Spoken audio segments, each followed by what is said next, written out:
पर निंदा सम अघ न गरीसा। गुरुदेव महाराज कहते हैं, मानव का जन्म एक दूसरे के प्रति ईर्ष्या, द्वेष या दुश्मनी के लिए नहीं है, परंतु एक दूसरों के लिए हो सके इतना सुखप्रद बनाने के लिए है, होने के लिए है। इसलिए जब हम दूसरों के लिए सुखदाता होते हैं, तब ही मानव जीवन का लक्ष्य सफल होता है। वह मानव मानव ही नहीं जो दूसरों के सुख का साधन न बने, वह दूसरों के सुख में सहायक न हो। निंदा करने वालों को कभी भी सुख की प्राप्ति होती नहीं है। पर निंदा करने के समान और कोई बड़ा पाप नहीं है। निंदा करने में और सुनने में सहज ही प्रियता रहती है, कारण कि नीचे जाने की वृत्ति सब में सहज ही होती है। ऊपर जाने वाली वृत्तियां जो है, जैसे कि भजन, साधन, समत्व, समदर्शिता, उदारता, उदासीनता आदि में उनको सहज प्रियता नहीं होती है। ऊंचे चढ़ने में कष्ट सहन करना पड़ता है, नीचे उतरने में तो कोई कष्ट नहीं होता है।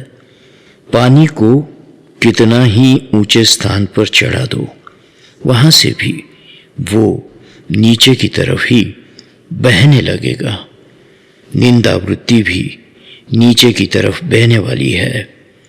निंदा में प्रियता रखने वालों की कभी उन्नति या साधन में विकास होना संभव नहीं है। एक दूसरे की निंदा करने से द्वेष भाव होता है, और द्वेष भाव होने से कर्तव्य भूला जाता है। निंदा की प्रेरक ईर्ष्या है, इसको मत्सर कहा है।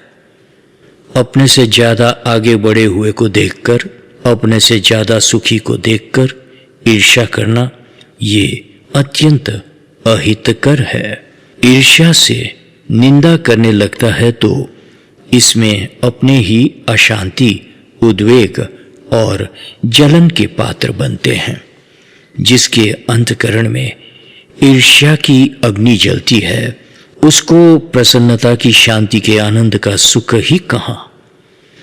ईर्ष्या को, मत्सर को दूर करना ही पड़ेगा जो तुमको आनंद अनुभूति करनी है। तो इसका एक ही उपाय है, उदारता का अवलंबन लेना, जनरस बनना, जेनेरोसिटी। मन को, हृदय को, विचारों को, बुद्धि को उदार बनाओ, लिबरल बनाओ, जनरस बनाओ। दूसरों की अच्छी स्थिति देखकर जलो मत, परंतु उदारता पूर्वक पुरुषार्थ करो और खुद इतना ऊंचा उठो कि दूसरों के सामने आदर्श के रूप में तुम खुद बने रहो।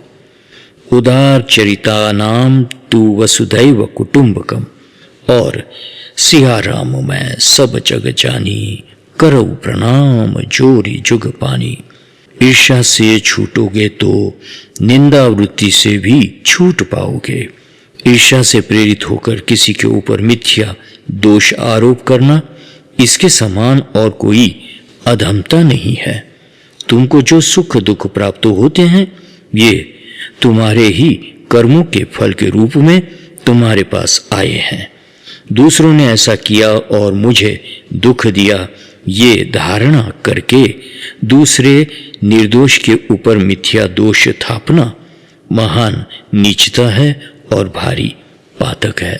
जय सिया राम, जय सद्गुरुदेव।